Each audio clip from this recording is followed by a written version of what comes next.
You will never get any truth from a narcissist, although they do a pretty damn good job of trying to convince you otherwise. Here's a fabricated letter from a narcissist to give you a glimpse of who they really are behind their false mask. Dear victim, when I was a young child, my experience was filled with pain that I didn't understand. All I knew was that I felt ashamed, worthless, rejected and broken. I hated myself.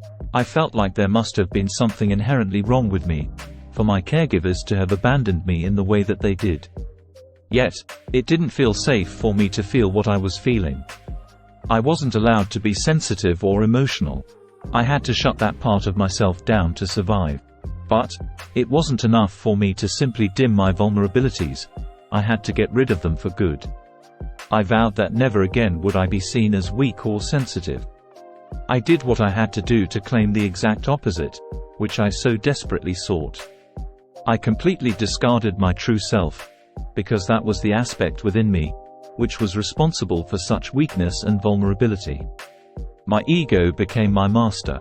For the ego to forever protect me from my own truth, it had to create an entire false reality for me to live. In that reality, I am superior, special and perfect. No longer do I have to miss out on what I desire, nor do I need to feel weak. Yet there is nothing true or authentic about me. I am now a false self. In my false reality, I am the center of the universe. I am a god. I traded my soul for the ability to walk through this life without a conscience, which means I can do what I want, without consequence. I have learnt over the years how to feign empathy, compassion and kindness, yet I do not have the capacity to genuinely feel any of those things. I may tell you that I love you, but the truth is, I have no ability to even experience what love is. It's just something that I know other people crave. Therefore it has become a valuable manipulation tool for me to get what I want. To me, love is when other people adore or idolize me. It's never about you, because in my delusional reality, everything must always be about me. I am the center of the universe, after all. In my world, you are merely a pawn for me to push around as I wish. I will use you for whatever I can gain. Then I will discard you like yesterday's trash. I am aware of how that kind of treatment may devastate you, it's just that I don't care. You hang on to the hope that I will change or that I'm not consciously aware of what I do. The truth is, I know exactly what I'm doing and I will never change. I'm a detached soul, with no other goal in mind besides self-medicating my emptiness. My false self is a complete inversion of who I really am. The things that I say, do and portray are the exact opposite of the truth. In order to protect myself from my own truth, that I am a flawed and imperfect human being, I can never accept anything that goes against my false reality.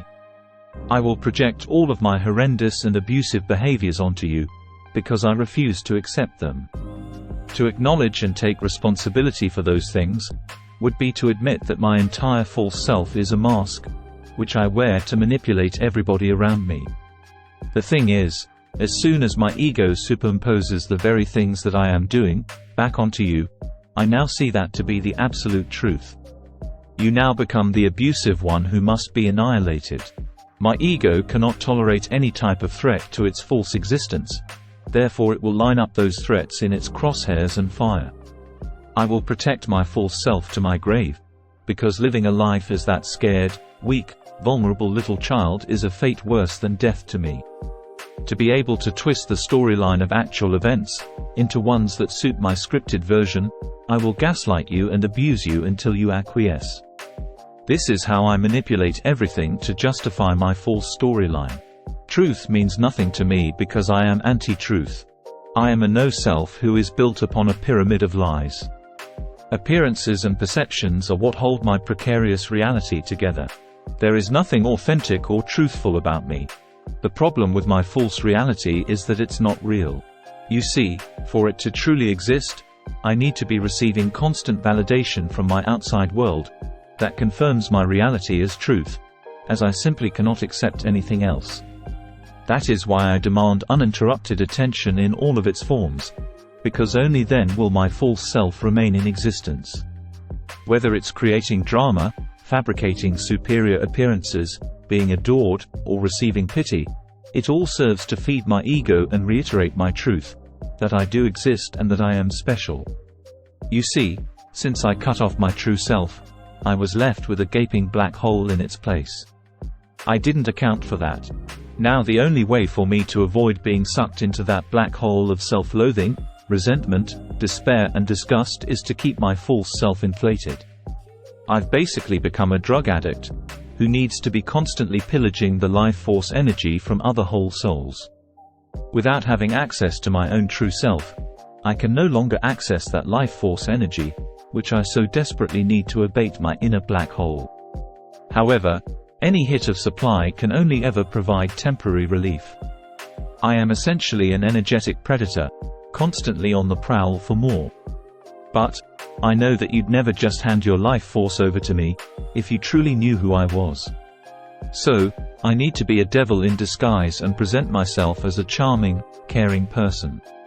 You must understand that although I may pretend to care about you, I really don't. I don't have the ability, nor do I have the desire to do so. I live inside a fabricated world where I am the game master. Every other person and thing that exists in my world have all been placed there for my gain. I will use them to obtain money, resources, sex, validation, energy, status, and whatever else it is that I seek in that moment. I really don't care if you're my parent, child, lover, friend or boss. You are nothing more than a pawn in my game to extract supply and feed my insatiable addiction. My full intention is to keep you on my hook forever, so that I can plug into your life force energy whenever I need a hit. The only way for you to escape my torment, abuse and energy-sucking ways is for you to cut me out of your life for good. Although I don't want you to walk away, it's the only way that you will be truly free of me. I won't make your escape easy. I will abuse you, threaten you, guilt you, plead with you, blame you, rage at you and drag you through the mud. Because your attempt to leave me is yet another abandonment, which my inner self cannot handle. Your rejection is proof that I'm not superior, nor am I perfect. However, I utterly refuse to accept that. Therefore, I will attempt to crush you, as a punishment for daring to bring that information to my attention. I will never change because I don't want to. I am perfect. There is nothing to change about myself. In fact, if anyone needs to change, it's you. I control you in order to control my entire false reality. It makes me feel powerful and important, like the god that I believe I am. Controlling you also means that I've got a secure stream of supply on hand to feed my addiction. However, I resent you for it. I hate that I need you so much in order to survive. My biggest fear is that you'll find out how weak and vulnerable I truly am.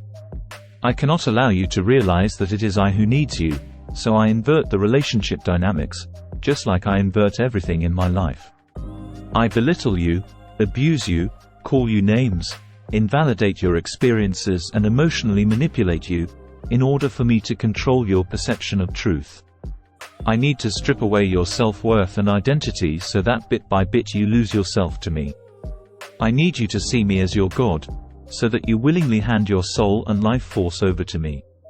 I use intermittent punishments and rewards to trauma bond you, so that you never realize just how much I require you, for my own survival. The truth is, you were always the powerful one and I the weak one. I will never be able to experience any of the light that you encompass. I envy you for that, and I hate that I envy you. You should be the one envying me. While you stay, you enable my behavior, which I know your empathetic soul thinks is helpful, but it's really not.